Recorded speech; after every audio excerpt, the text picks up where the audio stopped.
बोलिए सतगुरु महाराज जी की जय, साचे दरबार की जय। आज हम दिव्य ज्योति जागृति संस्थान की मासिक पत्रिका अखंड ज्ञान से साप्ताहिक सत्संग प्रस्तुत करते हैं और परम पावन श्री आशुतोष महाराज जी से प्रेरित हैं। आज का सत्संग जनवरी 2016 अखंड ज्ञान से लिया गया है और जिसका विषय है कैसे भगवान हो तुम कृष्ण।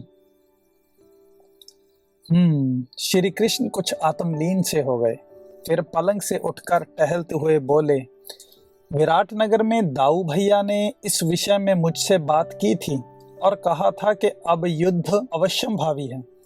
ऐसे में उनका मुझे निर्देश था कि मैं तटस्थ रहूं। आप दोनों ही संबंधों में यादवों के लिए समान हैं, इसलिए भेदभाव का तो प्रश्न ही नहीं उठता। मैं दो विकल्प रखता हूं, और क्योंकि पहले मैंने अर्जुन को ही देखा है और वह व्यय में हमसे छोटा भी है, तो सबसे पहले चुनने का अधिकार उसका है। और वे दो विकल्प क्या हैं? दुर्योधन का मुंह कड़वा होता जा रहा था। एक और है मेरे अधीन सर्वशक्ति संपन्न यादवों की विशाल सेना, जिसे संसार नारायणी सेना कहता है। उसके नाम मात्र से ही शत्रु पक्ष आत्मसमर्पण कर देता है। यह सेना जब युद्ध के लिए प्रस्थान करती है तो आकाश को ढक देती है और युद्ध क्षेत्र में प्रलय का रूप धारण कर सब कुछ लील जाती है। श्री कृष्ण ने मुस्कुराकर दोनों की ओर देखा, लगा जैसे वे हिमालय के शिखर से बोल रहे हैं। तो दूसरे विकल्प में क्या बचा? दुर्योधन की गहरी सांसें बता रही थी कि वह कितने असहाय प्रयास से अपने आवेश को रोके हुए हैं। उसके धैर्य का बांध टूटने को व्यग्र हो रहा है। वह बोला, इसके बाद दूसरे विकल्प में जो भी होगा वह अनुपयोगी, निस्सार, निरर्थक और निर्मूल होगा। अपना दूसरा विकल्प भी कह ही डालो कृष्ण। दूसरी ओर मैं हूं, मैं कृष्ण, केवल कृष्ण, मेरे अतिरिक्त और कुछ नहीं। कोई शास्त्र नहीं, निशस्त्र कृष्ण, एकाकी कृष्ण, योद्धा कृष्ण नहीं, बांसुरी बजाने वाला एक साधारण ग्वाला। श्री कृष्ण ने एक गहरी दृष्टि दोनों पर डाली। दुर्योधन यह सब देख रहा था कि श्री कृष्ण अपने लिए उन संबोधनों का प्रयोग कर रहे हैं जिनका प्रयोग दुर्योधन की मंडली करती है। सत्य तो यही है कि उन्होंने श्री कृष्ण को सदा एक साधारण बांसुरी बजाने वाला ग्वाला, एक धूर्त ग्वाला ही समझा है, जो अपनी चतुराई के कारण यादवों का सर्वोसर्वा बन गया है। दुर्योधन को चाहिए था कि वह अपने गुरु बलराम के पास जाता, जिन्हें अपने सेवा सत्कार से उसने अपना ऋणी बनाया हुआ है। वह उनसे कहता कि वह कृष्ण को आदेश दें कि वह अपनी सारी नारायणी सेना दुर्योधन को दे दे। यदि वह चाहे तो दुर्योधन के अधीन सेनापति बनने का गौरव प्राप्त करें और उसके पक्ष से पांडवों के विरुद्ध युद्ध करें। यदि उसे यह स्वीकार नहीं है तो ना वनों का अभाव है और ना गोधन का।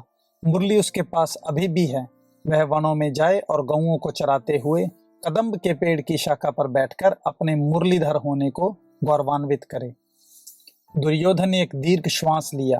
काश यह सत्य हो पाता। गुरु बलराम से सारे यादव कांपते हैं, किंतु कृष्ण के आगे आते ही ना जाने क्यों वे असहाय से हो जाते हैं। वह कृष्ण से लड़ झगड़ लेंगे पर अंततः उसकी ही बात मान लेंगे। इसलिए तो मुझको विवश हो कृष्ण के पास आना पड़ा। कृष्ण नारायणी सेना का आधिकारिक रूप से महानायक नहीं है। महानायक क्या, वह तो आधिकारिक रूप से कुछ भी नहीं है। कोई पद इसने कभी स्वीकार नहीं किया। कंस को मारा, पूरा साम्राज्य इसका था, पर नहीं लिया। बूढ़े उग्रसेन को ही सिंहासन पर बिठा आया। जरासंध को मरवाया और ना जाने कितने राजाओं को इसने राक्षस कहकर मार डाला, पर किसी के साम्राज्य पर अधिकार नहीं किया। यदि इसे पद नहीं चाहिए, धन नहीं चाहिए, विलास नहीं चाहिए, तो फिर इसे चाहिए क्या? दुर्योधन को लगा कि यदि उसने सोचना बंद नहीं किया तो उसका मस्तक फट जाएगा। वह जब भी श्री कृष्ण के बारे में सोचना आरंभ करता, उनका पार पाने के लिए यात्रा आरंभ करता, तो कुछ ही दूर जाने पर उसके मस्तक पर जैसे पूरे हिमालय का भार आ पड़ता। वह जड़वत हो जाता, क्योंकि जहां तक मानवीय स्वभाव और मनोविज्ञान जाता है, वह बिंदु तो श्री कृष्ण का व्यवहार बहुत पीछे छोड़ देता है। उसके बाद वह जिस सीमा में प्रवेश करता है, वह स्थान दुर्योधन के लिए न केवल अपरिचित है, वरना अंधकारपूर्ण है। हे स्वयसाची, चयन का अधिकार मैं तुमको देता हूँ। तुम्हारे समक्ष दोनों द्वार खुले हैं, जो तुम चाहोगे वही तुम पाओगे, यह मैं सत्य कहता हूँ, श्री कृष्ण ने अर्जुन से कहा। दुर्योधन को लगा कि अब रुकने का कोई अर्थ नहीं है, इससे अधिक धैर्य धारण करने का सामर्थ्य उसमें नहीं है। उसने अपने उत्तरीय को झटका और आवेश में बोलने ही जा रहा था कि उसके मन में जैसे धृतराष्ट्र प्रकट हुआ और उससे बोला, मेरे प्रिय पुत्र दुर्योधन, शांत हो, पहले मुझे बताओ कि तुम क्या कहने जा रहे हो। दुर्योधन रुका और मन ही मन बुदबुदाया, मैं कहने जा रहा हूं कि कृष्ण तुमको सारा संसार धर्मात्मा कहता है। यह बताओ कि क्या यह धर्म संगत आचरण है कि तुम पांडवों के साथ पक्षपात कर रहे हो। यदि तुम्हें कौरवों को सहायता नहीं देनी थी तो तुम स्पष्ट रूप से अपना मत प्रकट कर सकते थे। तुमने यह छल क्यों किया। सहसा वह हंसा। संसार तुम्हें छलिया भी इसलिए कहता है क्योंकि वास्तव में तुम कुचर्क सिद्ध हो। अपनी इच्छा को परिस्थितियों पर आरोपित कर अपना मंतव्य सिद्ध कर लेते हो। अपने प्रत्येक कृत्य को धर्म संगत ठहरा देते हो। तुम्हारे पास वह छल है, वह धूर्तता है जो रात्रि को दिवस और दिवस को रात्रि में परिणत कर देती है। मैं यह भली भांति जानता था कि तुम ऐसा कुछ अवश्य करोगे। तुम्हारे गुप्तचर तो अपूर्व हैं। तभी उन्होंने यह पता भी लगा लिया कि मैं कब यहाँ पहुंच रहा हूँ, और फिर तुमने पांडवों के प्रतिनिधि के रूप में सखा कौन्तेय को यहाँ बुलवा लिया। इसे तुमने यहीं छिपा कर रखा होगा और मेरे आने पर प्रकट कर दिया।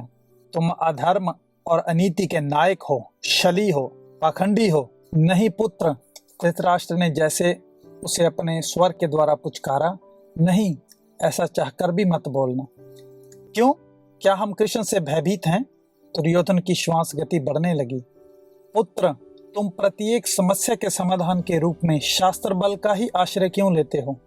कभी राजनीति भी किया करो। ऐसा कोई वक्तव्य मत दो कि कृष्ण को विवश हो यह कहना पड़े कि कौरवों को वह एक सैनिक भी मदद के लिए नहीं देगा। एक बात का ध्यान रखो कि तुम याचक बनकर आए हो। कृष्ण को चाहे तुम गवाला कहते हो, पर यह बात तुम अच्छी तरह जानते हो कि इस समय वह यादवों का सबसे प्रभावशाली महानायक है। इस प्रकार का कोई पद उसके पास नहीं है। दुर्योधन ने धृतराष्ट्र के स्वर को कृष्ण की वस्तु स्थिति से परिचित करवाया। यही तो तुम्हारी बौद्धिक दुर्बलता है पुत्र। तुम केवल वही देखते हो जो प्रत्यक्ष दिखता है। परोक्ष को देखने की मेधा भी उत्पन्न करो। पद पर महानायक होने का गौरव तो साधारण है, गरिमा तो पद रहित होकर महानायक होने की है। कृष्ण सम्राटों का निर्माता और नियंता है, फिर महानायकों की तो गणना ही क्या। धृतराष्ट्र की शून्य में देखती मुद्रा जैसे दुर्योधन के मन में साकार हो उठी। तुम स्वयं सोचो कि यदि कृष्ण असाधारण ना होता तो अपनी बुद्धि और बल पर विश्वास करने वाला तुम्हारा आत्मनिर्भर मस्तिष्क तुम्हें यहाँ खींच कर लाता। मैं तो कृष्ण के लिए असाधारण विशेषणों का प्रयोग कर रहा हूँ, परंतु भीष्म और विदुर तो उसे अलौकिक पुरुष मानते हैं। एक तो वृद्धावस्था ने मनोरोगी बना दिया है और दूसरे को उसकी हीन भावना ने। अच्छा पुत्र, तुम मेरी बात मान लो और कृपया कर शांत रहकर सब कुछ देखो। यदि तुम्हारे साथ कृष्ण छल करे तो तुम सारे संसार में उसका जी भर कर दुष्प्रचार करना। आप कहते हैं कि यदि वह छल करे, छल करने वाला पासा तो वह फेंक चुका। आपने अभी सुने नहीं? उसके विकल्प और उन विकल्पों को चुनने का प्रथम अधिकारी, इससे बड़ा छल और मान क्या होगा। एक अंधा भी। सहसा उसने अपने उदाहरण को रोक लिया और उसमें संशोधन कर बोला, एक मूर्ख को भी यह दिखाई दे जाएगा कि एक पलड़े में कृष्ण ने अपनी समस्त नारायणी सेना रखी है और दूसरे में स्वयं अपने को निशस्त्र। यह विभाजन करने के पश्चात वह अर्जुन से कहता है कि सबसे पहला चुनाव का अधिकार उसका है। इसमें चुनाव जैसा रह ही क्या गया। इससे तो अच्छा था कि वह कृष्ण स्पष्ट शब्दों में कहता कि दुर्योधन, तुम तो जानते ही हो कि पांडव मुझे अति प्रिय हैं। उनकी सामूहिक भार्या द्रौपदी मेरी सखी है और ये पांडव उसके सम्मुख सदा नतमस्तक रहते हैं, उसका गुणगान करते रहते हैं, उसका दास बने रहते हैं। उनके इन सब गुणों के रहते उनसे यह कल्पना भी कैसे कर ली कि कृष्ण कौरवों की सहायता करेगा। अर्जुन, द्वार खुला है, कहो क्या चाहिए। कृष्ण का स्वर सुनकर दुर्योधन अपने कल्पना जगत से बाहर आया। उसने देखा कि अर्जुन टकटकी लगाकर श्री कृष्ण को देख रहा है। देखे भी क्यों ना, किसी भिखारी को अकूत धनराशि यदि भीख में मिल जाए तो वह तो जड़वत हो ही जाएगा। यह कृष्ण अर्जुन की जड़ता को तोड़ने हेतु कृत संकल्प है। दुर्योधन मन ही मन में किलसा, हे गोविंद, मुझे नारायणी सेना नहीं, स्वयं नारायण चाहिए। मैं आपको चुनता हूँ। अर्जुन के नयनों से आनंद की अश्रुधारा शिव की जटाओं से उतरती आह्लादित गंगा के समान बह उठी। दुर्योधन की आंखें विस्मय से फटी रह गई। वह समझ नहीं पा रहा था कि वह अपने सौभाग्यशाली होने पर इतराए या इस महामूर्ख शिरोमणि अर्जुन की मूढ़मति पर अट्टहास करे। उसने निर्णय ले ही लिया कि सम्राट बनते ही वह सबसे पहले अर्जुन को अब संसार के सबसे महान मूर्ख का सम्मान प्रदान करेगा। अपूर्व है अर्जुन की ऐसी मूर्खता, युग युगांतरों तक इतिहास में अंकित रहेगी। लोग इस मूर्खता की कथाएं कहेंगे, गीतकार इस मूर्खता पर आधारित गीतों की रचना करेंगे। दुर्योधन के मन में आया कि वह आगे बढ़कर अर्जुन को अपने गले से लगा ले और कहे, मैंने व्यर्थ तुम्हारी हत्याओं के प्रयत्न किए। तुम जैसे मूर्खों को क्या मारना, तुम तो वैसे ही मरे पड़े हो। एक बार फिर सोच लो अर्जुन, संभवतः तुम्हें इसका आभास नहीं है कि तुम क्या मांग बैठे हो। युद्ध तुम्हारे सिर पर खड़ा है, तुम भाव में बहे जा रहे हो। युद्ध भावनाओं से नहीं बल्कि सेनाओं से जीता जाता है। यह निर्णय तुम्हारा व्यक्तिगत निर्णय नहीं है, यह राजनीतिक निर्णय है। तुम्हें जिस उद्देश्य के लिए भेजा जा रहा है उसका ध्यान तुम्हें होना चाहिए। श्री कृष्ण ने अर्जुन को चेताया। दुर्योधन उत्तेजित होकर बोला, कृष्ण, अर्जुन कोई दूध पीता बालक नहीं है जो तुम उसका मार्गदर्शन कर रहे हो। ऐसे ही संकेत से तुमने जरासंध को मरवाया था। भीम तो मोटी बुद्धि था, पर अर्जुन को अपनी बुद्धि पर भरोसा है। श्री कृष्ण ने बिना अर्जुन की आंखों से दृष्टि हटाए अपने हाथ के संकेत से दुर्योधन को चुप रहने का आदेश दिया। वह सांकेतिक आदेश कुछ ऐसा था कि दुर्योधन को लगा जैसे किसी ने उसका गला ही दबा दिया है और चाहकर भी वह कुछ बोल नहीं पा रहा है। वह अपनी असहायता पर तड़प उठा। वैसे वह प्रसन्न था कि अर्जुन ने चुनाव कर लिया है। अब यदि वह अपने चुनाव से पलटना भी चाहेगा तो वह उसे ऐसा करने नहीं देगा। यदि ऐसा हुआ तो वह गुरु बलराम के पास जाएगा और उनसे इस अन्याय की चर्चा करेगा। बलराम भी कृष्ण को आड़े हाथों लेने से पीछे नहीं हटेंगे। जो हम भाइयों को चाहिए था वह हमें मिल गया। नारायण के अभाव में नारायणी सेना मुझे ऐसी लग रही है जैसे आत्मा के बिना देह। तो नारायणी सेना तुम्हारी हुई दुर्योधन।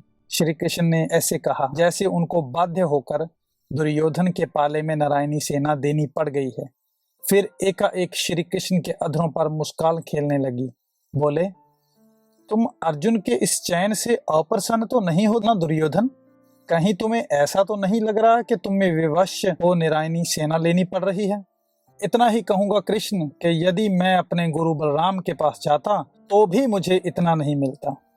मुझे जो चाहिए था वह मुझे मेरी अपेक्षा से बहुत अधिक मिला।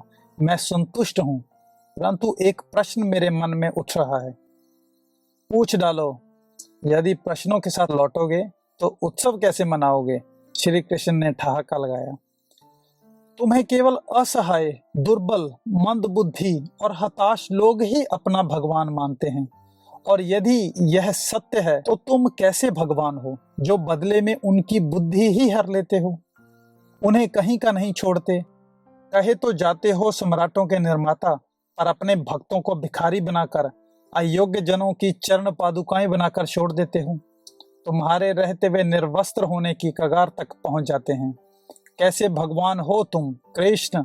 और हमें देखो, हम तुम्हें कुछ नहीं मानते और सारे भोग हमारे चरणों में आ आकर गिरते हैं। मेरे इस प्रश्न का कोई उत्तर है तुम्हारे पास? दुर्योधन ने बेबाक कहा।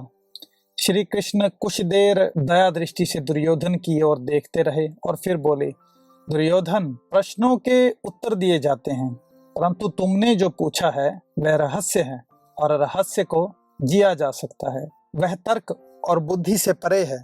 इसलिए जो भी मेरे जैसा होने की यात्रा में बढ़ता है उसकी कुबुद्धि मैं हर लेता हूँ और जीवन यापन हेतु सात्विक बुद्धि छोड़ देता हूँ। मैं पापी को पाप के शिखर तक और पुण्यात्मा को धर्म के शिखर तक चढ़ने देता हूँ। जिन्हें मेरी प्यास नहीं है और जो भोग योनि में ही संतुष्ट हैं, मैं उनका भी सहयोग करता हूँ। तुम जैसा होना चाहोगे दुर्योधन, मैं उसी रूप में तुम्हें सहयोग करूंगा। मैं अब विदा लेता हूँ कृष्ण। तुम अपना यह रहस्य अपने सखा को दो। मुझे तो अपनी मंडली के साथ इस उपलब्धि का रस बांटने जाना है। इस तरह के और अधिक लेख पढ़ने के लिए हमारी मासिक पत्रिका अखंड ज्ञान 3 भाषाओं हिंदी, अंग्रेजी और पंजाबी में उपलब्ध है। आप विवरण में उल्लिखित लिंक पर क्लिक करके पत्रिका की सदस्यता ले सकते हैं।